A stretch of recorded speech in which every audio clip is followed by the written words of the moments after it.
Welcome to the Real Stuff podcast. We say a pleasant good morning to our listeners and viewers Good everywhere morning. over the globe.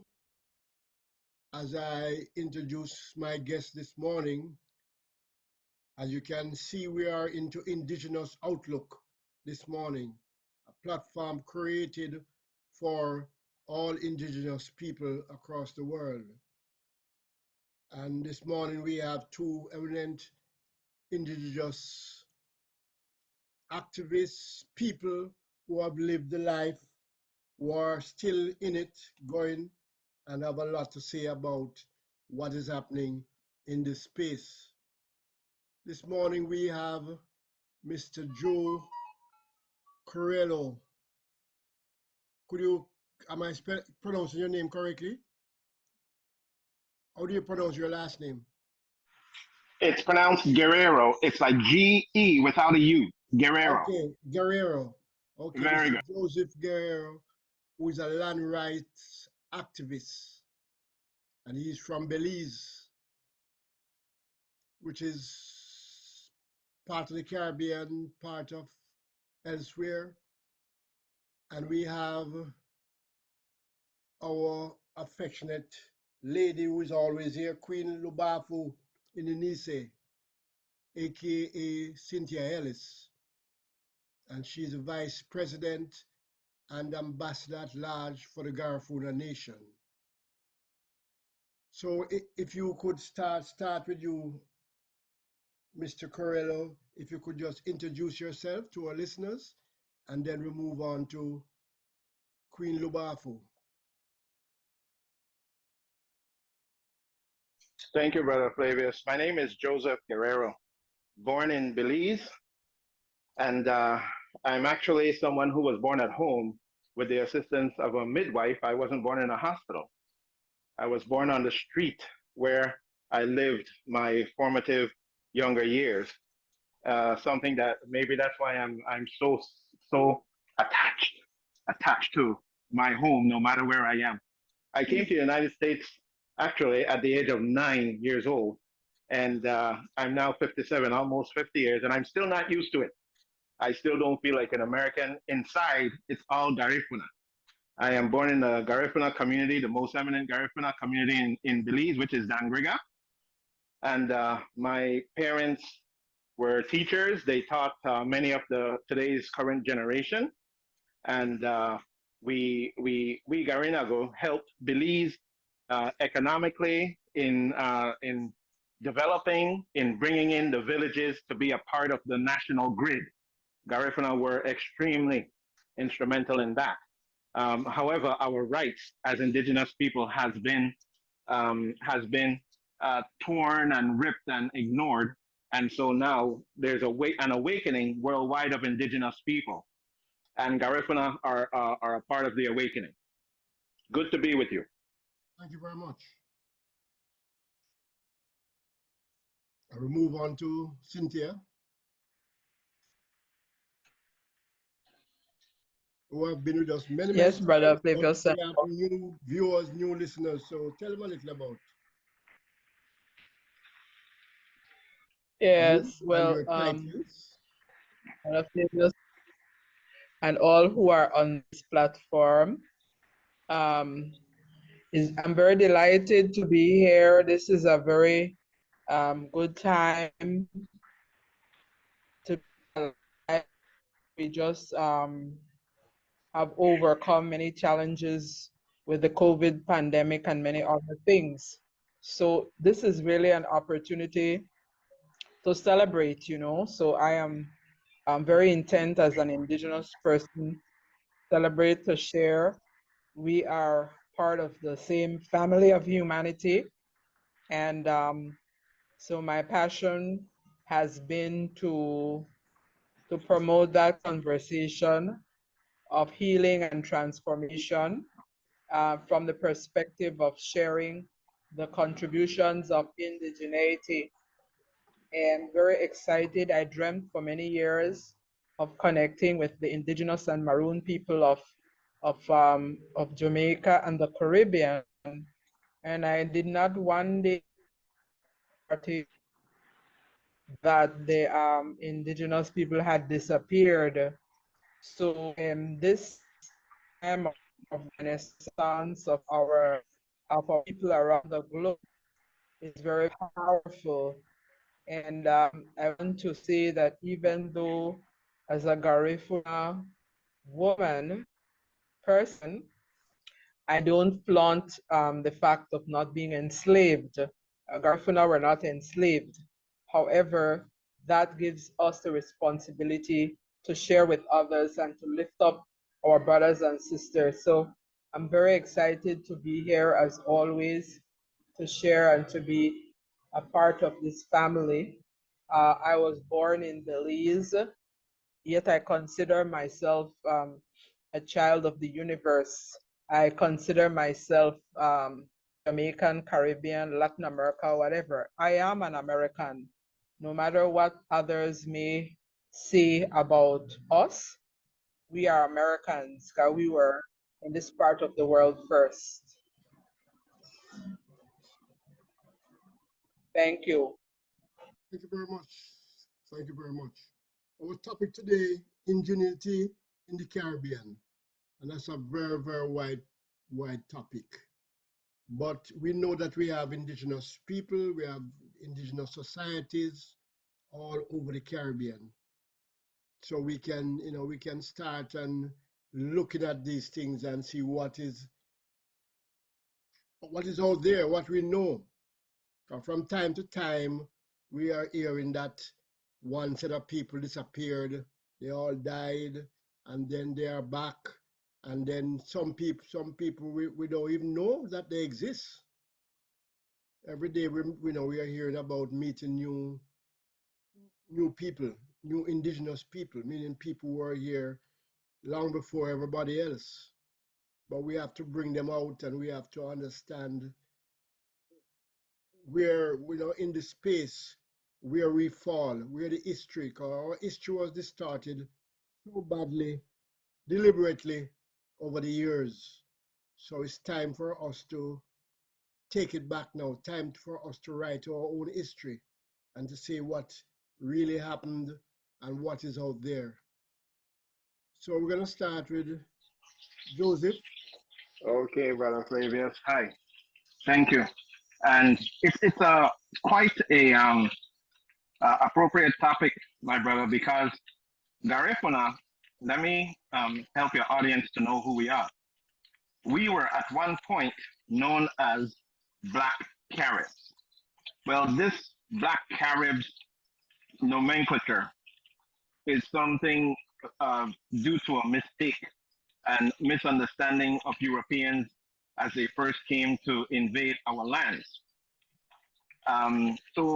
That the word Carib was actually coined by Christopher Columbus, who mistook the word Calib with an L and spelled it Carib, and it stuck, which they referred to as the people who were so-called cannibals. And so imaginative, so much that it captured the imagination of Europe, many people don't even know that it's likely that William Shakespeare character, Khalid, in The Tempest, is probably that of a Garifuna man. So the exploitation kind of perverted our existence, our name, everything. The way that Shakespeare used the character Khalid was based on the perversion of our identity by Christopher Columbus. Okay? Now, on the same matter, you may note the word Caribbean. Caribbean is so named after us and our ancestors. People think that the people of what is today the Caribbean have gone extinct. But here we are in view, in plain view for the world to see. We were never extinct because we, the Garifuna, formerly known as the Black Caribs, of whom the Caribbean is called Caribbean, we fought the French, first the French invasion, to such an extent that the French had to sit down at the negotiating table and sign an agreement with the Garifuna, who the Garifuna welcomed them as long as they weren't trying to make slaves of anyone. And we lived with the French for many hundreds of years as allies. The French in the what's called the Black Carib Wars, which we engaged the British, the Anglo-Caribbean War, or the Anglo-Garifuna War, as I call it. The French were instrumental in arming us. Many people think that the people of those days had bow and arrows and spears, and which, yes, they did. But when wars came, we were known to use and obtain arms from Dominica. So a lot of history, as you said in the beginning, brother, has been twisted. We ourselves have come to believe the twisted history so deeply, so inside, internally, that we too spread the lies that are out there. And I'm grateful for your show, which gives us a platform to reach other people who are from the Caribbean and other Garifuna who are in Trinidad, who are in other places where they ran away after the Anglo-Garifuna Wars. Many Garinago, which is plural. Where was this war? What country? This was in the Urume in what is today St. Vincent and the Grenadines, Okay. whose original name we know as Urume because we are the ones who are the first peoples of Urume, today known as St. Vincent and the Grenadines. And our history is all over in the archaeology of the territory of Urume / St. Vincent and the Grenadines.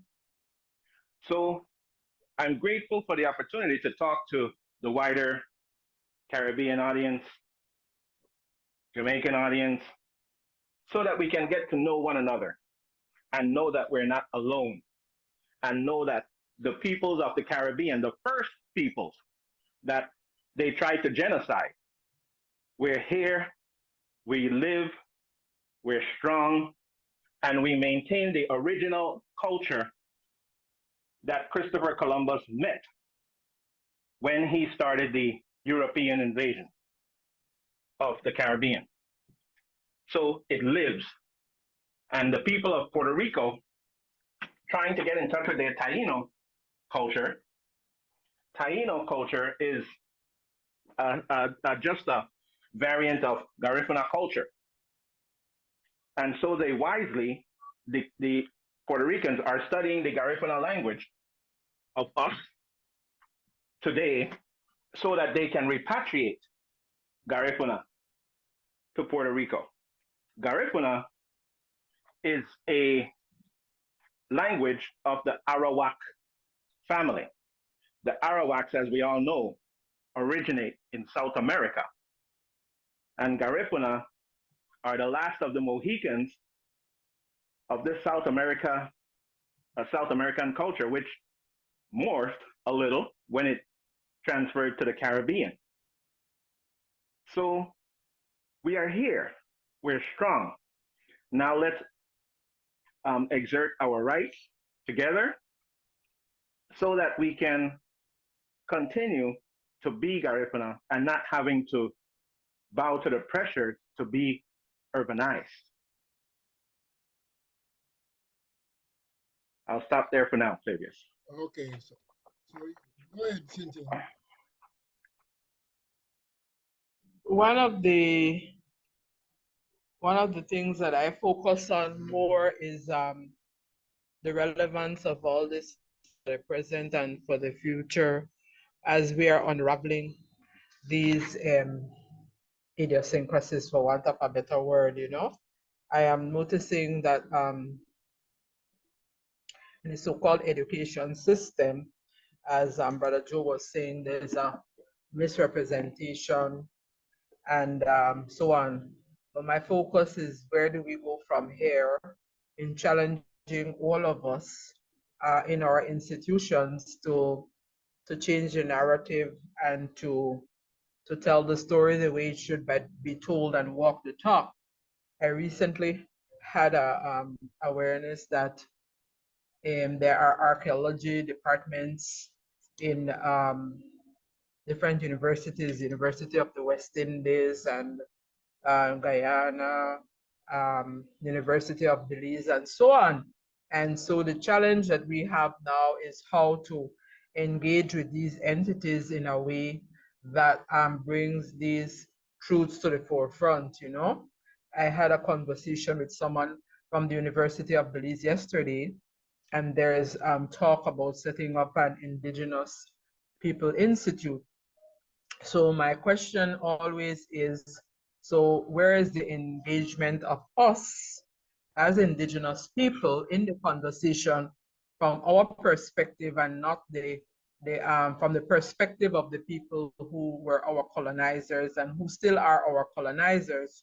So it's a matter of balancing the action in a way that we will acknowledge what is the mainstream and come up with truthful approaches or authentic approaches of who we are.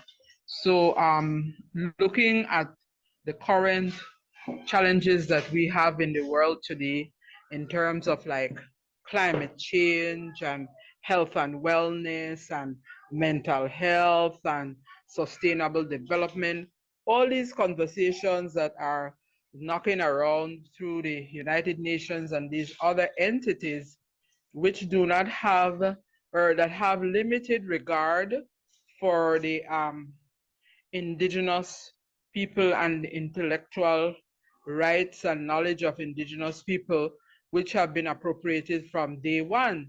So now that we are the voice for the voiceless, how do we come together collectively? That's my granddaughter. Hi sweetheart. How do we come together collectively to speak truth and to demolish these lies? I mean, I was so excited that I went to a function Sunday which was presented by young people, thank God, and it was in the church, and they were doing a role play about Christianity, how Christianity came to the Americas, and it was truthfully represented. So I was very excited about that and want to see that we do more and more of that. But we have to be vocal and articulate and not compromise, not acquiesce. By our silence, we are compromising and we are acquiescing. We need to challenge the University of the West Indies, the University of Belize, all these entities that position themselves to be representation of us in every facet of life. Okay, I know that the indigenous people of the Caribbean have been getting together more these days than before. All different groups from different islands. But do you think enough is being done and enough different indigenous people are coming out, showing themselves and being part of the conversation?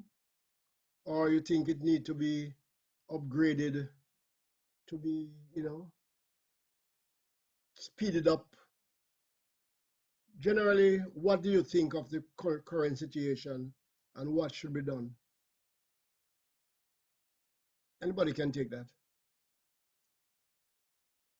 Perhaps Joe. I'll take a crack at this. Brother Flavius, for me personally, the gathering, the acknowledging, the cooperation, the brotherhood, of indigenous people cannot progress fast enough for me. But I think that we have a lot of systems in our ways, both all of us, and it would be good to cut through those systems and recognize that all of us in these independent Caribbean nations, all of us are marginalized. Why? Because the independent Caribbean nations are not different from the colonizers, because the colonizers left their laws. Their laws still subjugate, still marginalize all indigenous people. They take our land, they make laws that make it difficult for us to maintain our culture without our free, prior, and informed consent. And we're not consulted on anything. This is especially true in Belize, where right now they are forming a constitutional committee to overhaul a constitution which ignored indigenous people. And the government has not invited the indigenous people to the table. They have made statements in the press which makes one think that they will tell you who you are when they want you to know, and not the other way around. And these examples of these blatant human rights violations can probably be demonstrated in every so-called independent nation in the Caribbean that are part of a commonwealth or not. In Urume, St. Vincent and the Grenadines, Garifuna are the first peoples. Yet the government wantonly take land that belongs to the first peoples and make business deals of them for individual interests and for clientelism reasons. So examples of these probably are ubiquitous within the region. That is the topic of the discussion today. Even with CARICOM, Brother Flavius, I have a problem with CARICOM because they do not take into consideration the needs of the indigenous people. They don't consult with the indigenous people, and they are a body of government representatives that make all of these laws or all of these agreements to work together without considering how any of it would affect the lives of the indigenous people. We're not against CARICOM. We're against being excluded. That's what we're against. So what would you suggest can be done about that at this point in time? Or now is the time for action. Okay, so when we have already written to CARICOM as Garifuna Nation to be included, they did respond negatively that we cannot be included due to one of their charters, one of the articles in their charter. So the next step for us is to study the charter more and study the international laws, excuse me, to challenge them for violating international laws and as being members of the OAS Charter. That's where I suspect we should go, because we have to challenge them, Brother Flavius, within the context of the systems left behind by the colonial powers, because we all adhere to them. They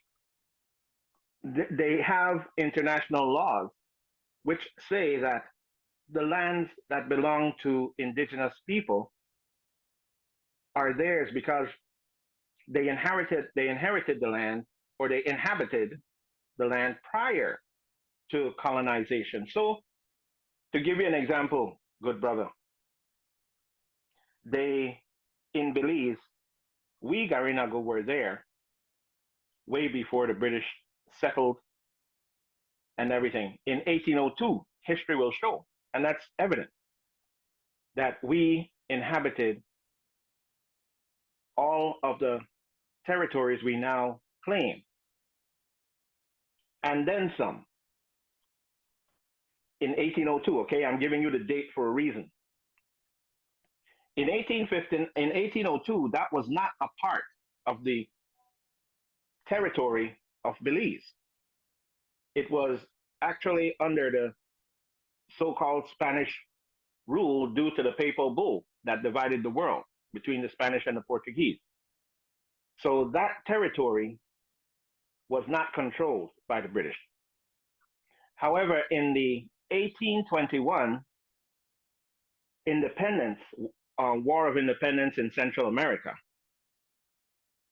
the nations that currently make up Central America formed one republic, the Republic of Guatemala, which was from Costa Rica, I believe, or Nicaragua, all the way to Guatemala, and included El Salvador and Honduras as well, and Costa Rica, and what is today Belize. However, now remember, it's now a different state. So we were there before this state formed, the Republic of Guatemala. Now, the republics broke away, as they did with the Soviet Union in the, late 80s, early 90s, whatever that was, the late 80s. They broke away, the republics in Central America, to form their own independent nations, which is what we see today. But at the time, Belize still did not exist, even as a colony. It was only a territory being utilized by the British. And so in 1859, Guatemala, which claimed the territory where we now, as Garinago, inhabit in Belize, they claimed the territory, and so the British signed a treaty with them that in exchange for certain assistance, the British will have the territory that included the Garifuna people who are in Belize, okay? So, and that's 1859. So now it becomes a territory in 1859. And in 1862, what we know today as Belize was finally a colony and then independence. From 1862, it was a colony. Okay, so we were there before it was colonized. So that means the territory we inhabited belonged to us. We didn't have any what do you call it? The government title, the title. We didn't have title because that's not our system. But the government came and said, well, you have to get individual titles. Now, the way indigenous people use lands, it's all collective. We use it collectively. So if you move off your land, Brother Flavius, I can come and use the land now because I'm Garifuna. That's how we used it. And that's how we continue to do it today. But the imposition of the colonial system started to break down our society when it started to break down how we use the land. Because now I can sell this land, my piece that I use, instead of leaving it for another Garifuna who will continue our traditions, I can now sell it to a foreigner who will come and do what? Introduce their monetary system and pay me money that I can trade for goods in their system. And that caught on.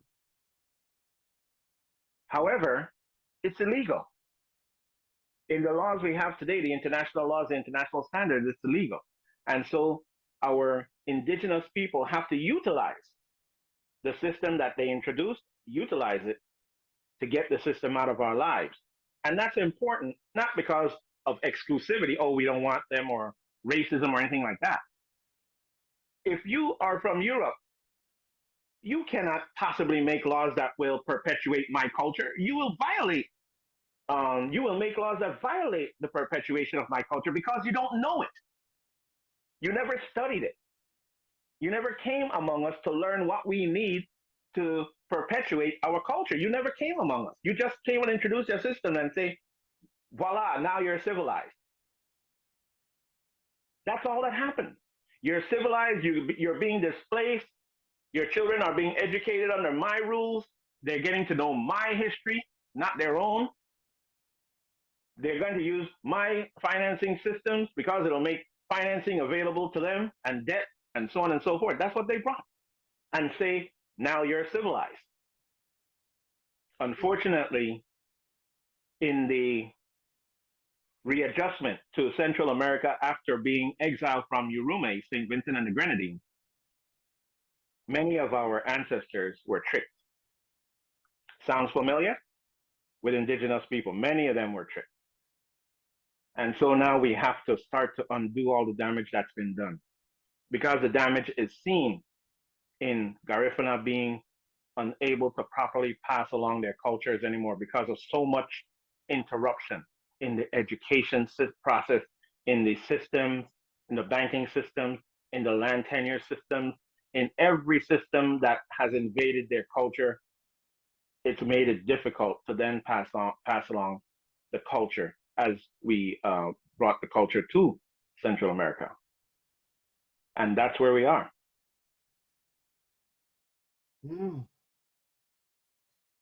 But where do we go from here? Cynthia?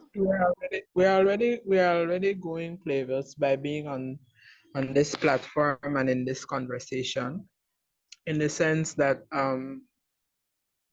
the richness of indigenous people has to do with our sense of self and our sense of identity. And so it's not to use the formula of the colonizers as we move forward as the only way, the beauty of this current time is that we are in our getting to know each other process, identifying strategies and methodologies that are indigenous. So we have to catch up. We have a lot of catching up to do, and we must not compromise. We have to be very firm and very strategic, and really it's a healing process from the toxicity of these relationships that Brother Joe just defined. So we will be intentional because we're talking about years and years of accumulated situation. I am impressed with what he has unraveled, and that is where some of us need to go.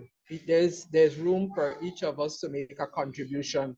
The contribution that I would like to offer is the one of healing from the trauma and the sense of self and identity, and making declarations and acting in a declarative way about who we are as a people. And nobody is going to do it but us. Nobody's going to do it for us. So I'm not going to spend all or a lot of my time and energy in discussing what was done, although that is necessary in the healing process. But there needs to be a balance, there needs to be wisdom in navigating these systems. So like, for example, when I was speaking about the existing institutions, some of which Brother Joe, you say I don't give him doctorate, which is the point, made reference to, is that we can declare our own ways of learning, our own universities, without asking anybody's permission. Our tragedy is getting stuck in the reference point of the very people and the very institutions that have oppressed us. So like what he suggesting is that we make reference to them contextually, but they must not be the center and the essence of who we are. So we have our council of elders, and we have our rituals, and we have our ways of being that we allowed ourselves to move away from because we, for whatever reason or whatever circumstances, we acquiesced. But you know, I like to look at Harriet Tubman and the Underground Railroad in the United States.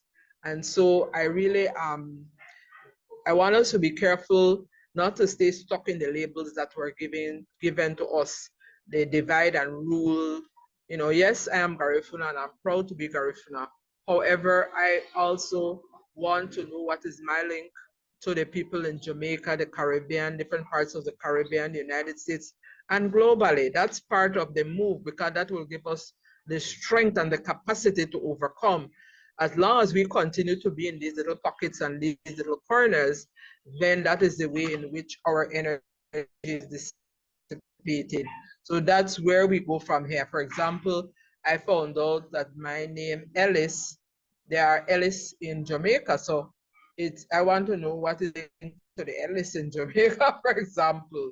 You know, so we have a lot of work to do, and I would like to see a shift from the focus on these people way of doing things. Not that we will not engage with them, but not that don't let that be the centerpiece of our journey moving forward. You know what I'm saying? We need to visit Jamaica. Jamaica needs to visit Belize and so on and so forth, and really begin to maybe like have like an international council of indigenous elders, you know, where there's an affirmation, there's an acknowledgement of the fact that even though we were genocided, we are still here, as Brother Joe said. So there's something in the essence of who we are that we need to unravel. We don't need to just wait for some United Nations to say that we are a masterpiece culture. We can declare ourselves a masterpiece culture around the Caribbean, around Latin America, and around the world. And let us go back to our indigenous ways of being and presencing that without asking for anybody's permission or affirmation or acknowledgement. We have to be very, very careful not to acquiesce and not to succumb to these people way of being because it's a contradiction. How can we be what we are not, you know? So I'm saying that is that is it. That is clearly the way forward. And let's be intentional in terms of preparing for 7 generations to come, the generations of children and young people right now. Let them be a part of this conversation. Let them be a part of the action. Let them be a part, just like how I was. I mean, Brother Jose, I keep calling him doctor, but he was talking about how he was, he cannot take the Garifuna experience out of his blood, out of his DNA, even though he's in the United States. And that is a powerful statement that he's making there because the essence of who we are is in our DNA. And therefore, the way forward, I think, is to acknowledge and to affirm that it's like you are in these people world, but you are not of these people world. So declare ourselves as sovereign nation. We're not asking anybody permission or recognition. Even in that point that you are raising, Brother Joe, about the whole land issue, you are perfectly correct. However, it begins with our openly acknowledging without fear the facts and the truth, knowing, of course, there are going to be repercussions. I mean, Bob Marley, you know, Marcus Garvey, all these people um, came out and declared, and there's nothing new under the sun, you know. These things have been done before, and we know the consequences. I saw Bob Marley say, have no fear for atomic energy. You know, none of them going to stop this time. As we look at what went on, what we're trying to do to move forward, is this being filtered down to the youths? Are we incorporating the youth, or are the youth don't want to be a part of an indigenous group? How are you seeing that aspect? Brother Flavius, the one of the most important or one of the most poignant things that me and my mentor used to talk about frequently. My mentor was a Garifuna patriot by the name of Andrew Enriquez from Punta Gorda town in Belize. Andrew and I spoke about one of the major issues that we have today is there is no way, no recognized official way within Garifuna Duo. And Garifuna Duo means Garifuna ways, culture, Garifuna-ness. There's no way in Garifuna Duo that we recognize that we are passing on the culture to the younger generation.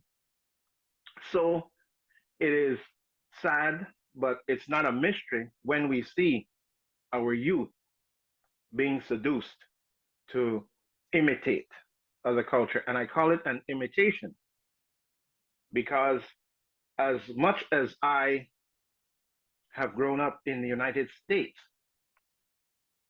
I can never internalize being an American other than showing a passport. An American family would have to raise me, teach me their ways, have me internalize it before I can say I am an American. Right now, I could say I'm an American citizen, and I can prove it. But if it were deeper than a passport, then I would fail that test miserably. Because I grew up in a Garifuna household, raised by Garifuna women. And this is the essence of where I said the systems of the colonial powers interfered. And we have to get back on track. And I'll show you how deeply it's internalized by Garinagu, this colonial system. I spoke, when I first started my activist journey years back, I was so excited. I spoke to a friend of mine who I had known. By this time, she had her master's degree. And I was hurriedly, excitedly explaining to her all the knowledge I was acquiring from my mentor, Andrew Enriquez. I was excited at learning all these things, all these facts about who we are and how our culture matters and how laws apply that can help us to be autonomous and to be self-determined. And I said to this person, we should teach our children in Garifuna, not teach them English, but teach in Garifuna first and let the children internalize their language. And the first response that made my face drop like a lead ball, the person responded, well, we cannot do that. That is the job of the Belizean government. She missed the whole point about it being independent and self-determinant. Missed the whole point. And I suspect if you speak to many of the educated, more educated indigenous people, they will respond as this person did to me within the context of their validated paper on the wall. They will respond within that context.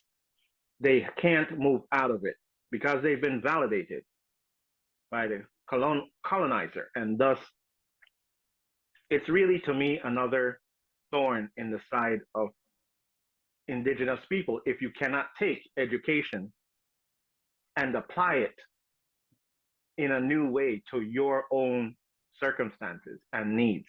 Because real education, as they teach us with Garifuna, and especially if you're the child of two teachers, real education, they teach you to apply principles to a situation. You don't imitate, you apply. That is the essence of Garifuna education, my brother. You learn a principle. You can learn it from anybody, but you don't come and imitate those principles in your culture. You apply it to make your culture stronger, to make you understand your culture. You apply the principles. And that is what we're missing with those good intentioned, educated people who come back home with their education and then begin the process to try to turn us into cheap imitations of the colonizer. It's not to condemn them, but that's what's happened. Sister Cynthia, I'm sure, can put it in a more gentle way than myself. Sister Lubafu. Well, I see things very differently, Brother Joe. When I went to last year, I went on a pilgrimage in the United States. Um, I had a different lens in terms of how things were with people. And I mentioned Harriet Tubman because Harriet Tubman means a lot to me because she did a lot of what she had to do underground, and underground did not mean underground physically, or nor was it a railroad. It was more a strategy, because people who have been traumatized, people who have been genocided, people who have been assaulted have learned how to navigate in a way that you don't put yourself all out there. So what it seems to be is not really what it is. So for example, many of the people, the African Americans who were called house niggers, were totally misinterpreted and misunderstood, because those so-called house niggers were the ones who were very critical in terms of helping a lot of people escape from enslavement, but they could not have been open and blatant in their strategy. So when I look at the situation of young people, and especially young Black men, indigenous, many of them who are openly, outwardly in this time, rebellious or articulate about what they think and how they feel, are eliminated immediately. When you go to prisons and different places, you will see a large percentage of the incarcerated are young Black men. Just recently in the COVID time, I am doing law, and I was mentioning in one of my law classes that the young men in our indigenous communities, let me say specifically Garifuna here in Belize, were the targets. If they didn't have on a mask, they were fined this $500, not Jamaican dollars, nor Guyanese or other dollars. I'm talking about 500, 250 US dollars. And the point I'm making is that the young people especially young Black men, have been targeted for you know what.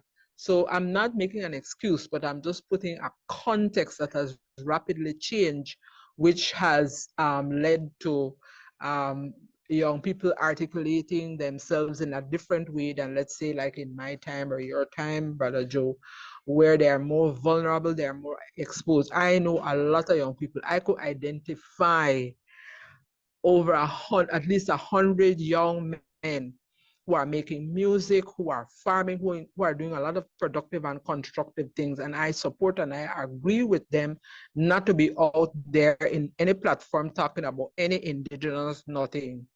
Because unless they are organized and reinforced and supported and embraced by us, they are up for target practice and cannon fodder. We have in the coming weeks a whole set of young people. In fact, I know many of them here in Belize who are practicing, for example, for the Battle of the Drums. They are singing, they're playing the music, they're singing, they're doing a lot of things that are reinforcing the culture, but they are not out there for two reasons. For the one that I just gave you, and also because we as we adults need to be available to support them to navigate these very systems that you are talking about. And so I really want to beg to differ, because what I am seeing on the ground is very different. I am seeing that there are people in Honduras and these different countries who are putting themselves on the line, and they are being murdered daily in Honduras for land rights. So whilst I do agree that there's a lot more that we need to do, I want to present the point that it is, we need to look at how we are interpreting, or what lens that we are seeing this journey through. Because as I said, I was telling to some anthropologists yesterday, we were talking, she was speaking about language, for example, and her definition or description of language has to do with what comes out of her mouth, our mouth.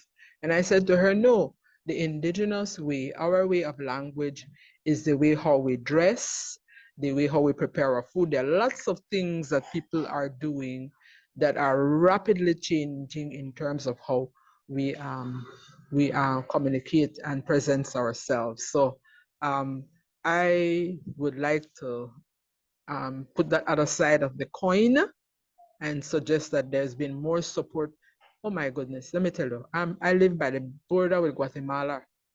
Every day, hundreds of children cross our border to come to school here in Belize. And that is facilitated and supported by the system. Down south, where you have the Garifuna, we are also a border on the south. I don't see that same kind of facilitation for whatever reason.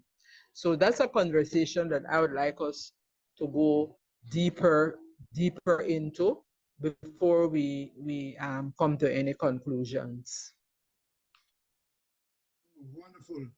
And as you know, time is kind of running out on us, but there's one thing I would like to touch. Our tertiary education institutions, what kind of help do you see them providing realistically, and what kind of time frame? Because, you know, over the years we have seen these institutions, they seem to stand off from the general population, you know, better than type of thing. So what's your take on all of that in this whole you know, the coming forth of the idea of the indigenous people being here, was always here, and being part of who we are? One of the problems that I personally have, Brother Fabius, in the Belize tertiary system is the lack of substantive education about pertinent matters, such as the people that inhabit Belize. We barely learn about the people that inhabit Belize. We learn about Europe, about Okay. England, Oh yes. etc. We Mhm. learn everything but about ourselves, and this is just simply ridiculous for yours truly. I agree There is completely. a book that is used. It's the book that we have about the history of Belize. It's called 13 Chapters on Belize, written by Dr. Assad Shoman.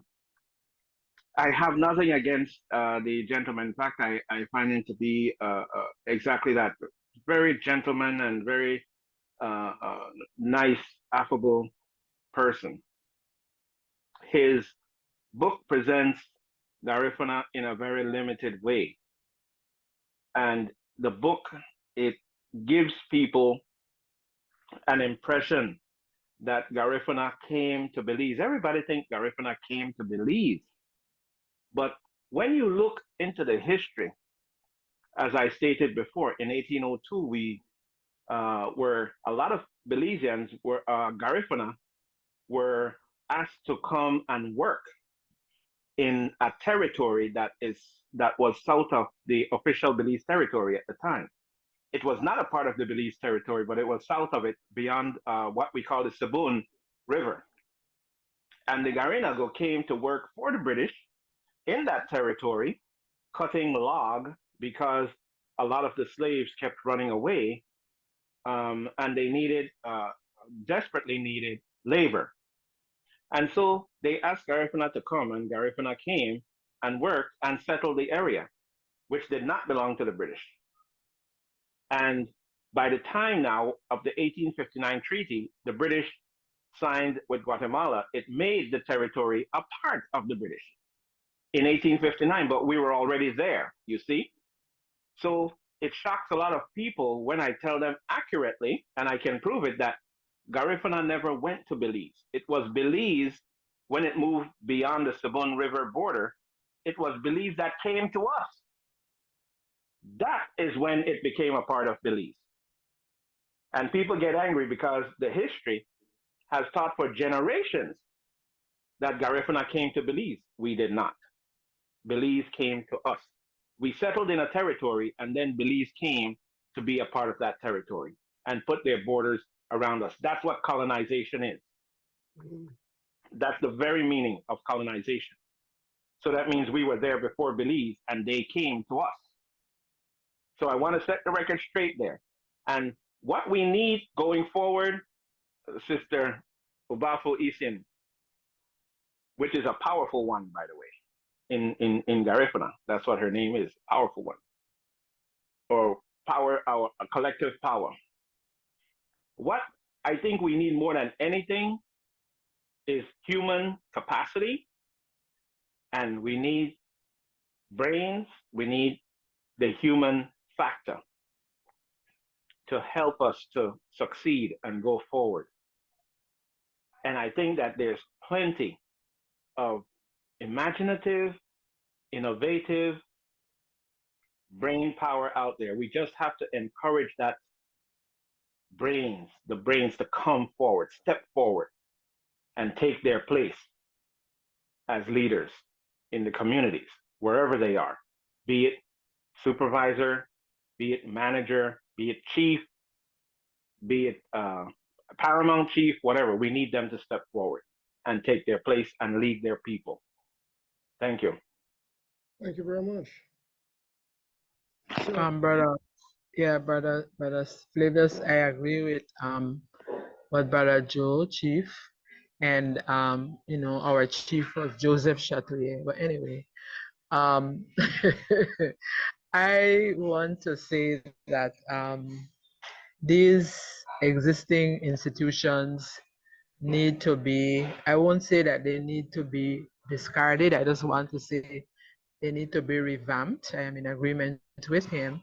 And we got a lot of work to do. And the words that come to me, some of which he brought about, is power, courage, intentionality, and strategy. We have everything and everyone that we need globally to change this conversation around. Once we step into the acknowledgement and the affirmation that we are the ones that we are waiting for. There are thousands of us around the world, in the United States, Canada, Europe, all over. Those people there who have expertise in terms of how to develop innovative ways and innovative approaches, models in the tertiary education. I want to say that our institutions, I agree with him, have failed us in this respect. And these institutions that exist need to open the space for inclusion of our indigenous ways of being, not in a patronizing way. It's not to be like them or anything like that, but to have that honor and that respect of the uniqueness and distinctiveness of the indigenous way of being. Because what happens is that here what happened, you have hundreds of researchers and scholars from the United States and Canada and Europe coming to our countries, taking away the information, the knowledge, and the practice from our people, and using it as a reference point for what is scholarly work. Look at that contradiction. Look at that mess, where now we are the same ones who are using it as that knowledge that came from us, So it needs to be switched around and rearranged and reaffirmed.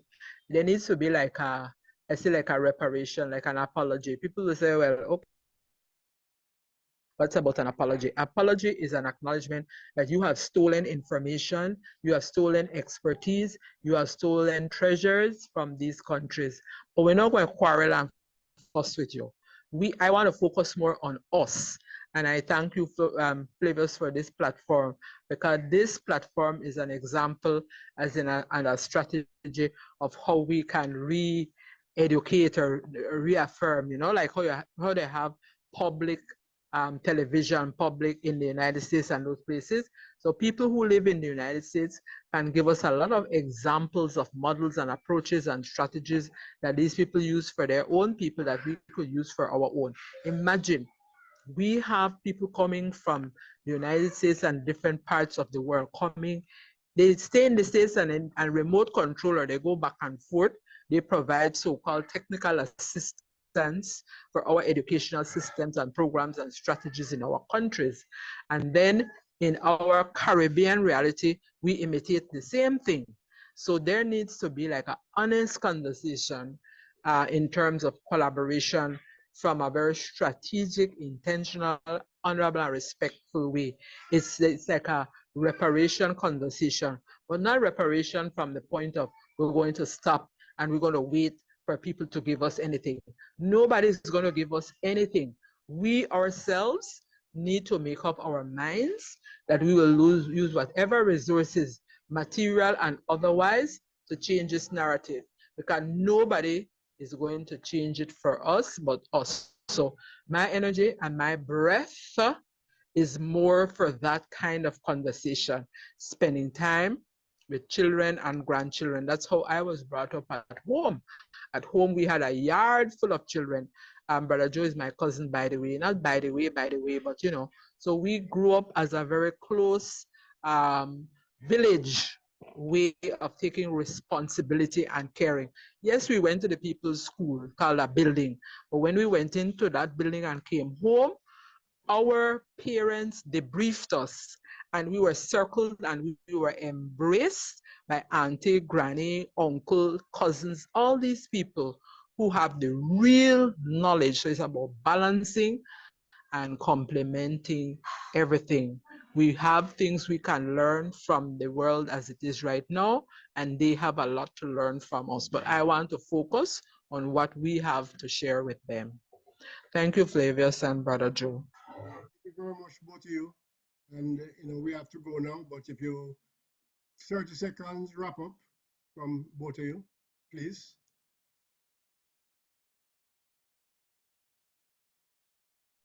Okay. I would like to thank you, Brother Flavius, for hosting my beloved cousin and I, Miss Lubafu Isieni. And I find so much pleasure speaking with my other brethren from the region. I hate to use the Caribbean term, because I know the origin, but okay, other Caribbeans, it's so very for me, it's deeply appreciated to be talking with my other brethren in the Caribbean, because I know we have a common plight for being recognized only as human beings in a world of European values. Let's move forward, communicate. Let's use technology to the best of our ability. Those of you who don't know technology well, learn it. Take your time and learn it, because the best thing that's ever happened, I think, to the indigenous movement is actually technology, Brother Flavius. Oh, And yes. and I think that's what's making this podcast possible. Oh, And yes. for Garifuna to get their story out there, for you in Jamaica or wherever you are to get your story out there and make people aware. Awareness is what we've always needed, wanted, and could use awareness as a tool to further our rights as human beings. Thank you. Thank you very much. Beautiful, Brother Flavius. Thank you once again. This is a beautiful time always to know that we are one global family. It's very encouraging. I have a special place in my heart for Jamaica. My daughter, my first child, was born in Jamaica, and so and also I like what brother says about Caribbean, and I see us as one family around the world. We are the ones we've been waiting for, and together we will overcome this. We are continuing. We already overcome this. So congratulations on providing us on this space and on this platform, and let's continue to do the connection more. Really, not just recognize the issues or complain about what others have done for us. That's important to do that. Now we're going to the next level where we're asking the divine hand to show us how to break these cycles and how to prepare for the present and the next generations to come so that they will benefit from not only the conversations but the action. I want to see us step into the University of the West Indies and hold the University of the West Indies, of which I am an alumni, to be more accountable. I always say that I'm very tired of seeing only one set of people coming here to be with us. And I'm saying that to brothers and sisters, African American sisters and brothers in the United States and Europe. And money is not an excuse.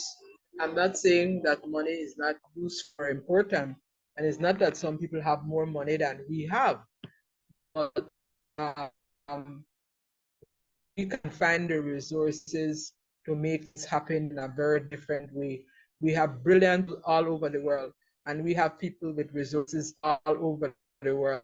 So charge and challenge Flames is that we widen this conversation to break this cycle in a more detailed and strategic way in areas of climate change, in areas of sustainable development, in areas of health and wellness, in areas of mental health, in areas of trauma, and in areas of food sovereignty, in areas of people sovereignty, indigenous and Maroon and African people sovereignty. So it's a lot of work we have to do, and we are capable of doing it, and we are bringing the young people and children along with us. So it's not a matter just of women and men, women or men or young people. It's all of us intergenerationally making this happen. So thank you so much. Thank you very much. Thank you very much. So I think this need a few more sessions like this where we probably invite a few more people. So that is what I'm going to work on. So you definitely will be invited back to continue this never powerful topic. This could be like teaching sessions, Flavius. We can look at the whole issue of food, right? Food and indigenous people. Yes. The whole set of things to deal with, mental health and wellness. Oh my gosh. Oh yes. Land. All of these are topics by themselves, but I wanted to suggest that we do them strategically in terms of solutions and models and examples, you know? Yeah, we're going to work something out, and then, I will get in touch with you, or we can sit down and map it out properly. Thank you again very much. Thank you too. Okay, until next time. Thank you. Bye from. Ayo, Brother Flavius. Ayo. That's goodbye in Garifuna. Ayo. Yes, ayo. Okay. Okay, thank you. Sereme. You lead us song fula. You belong far away away. Ajugwala lebobu seru. Lead us song fula. Lead us song fula. Well, unfortunately, this is it. Till next time. Bless.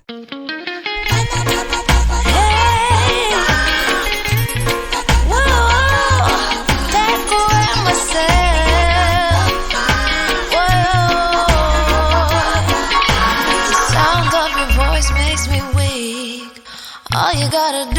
to speak. One word is enough, and I'm no longer sorrow. I forget what I was trying to say. I no longer do what I was gonna do, but you're no good for me. That's why me know what set me if it could flee. Me have to take away me say. Me have to take away me say. Me have to hide like a thief in the night. Me have to get out of sight.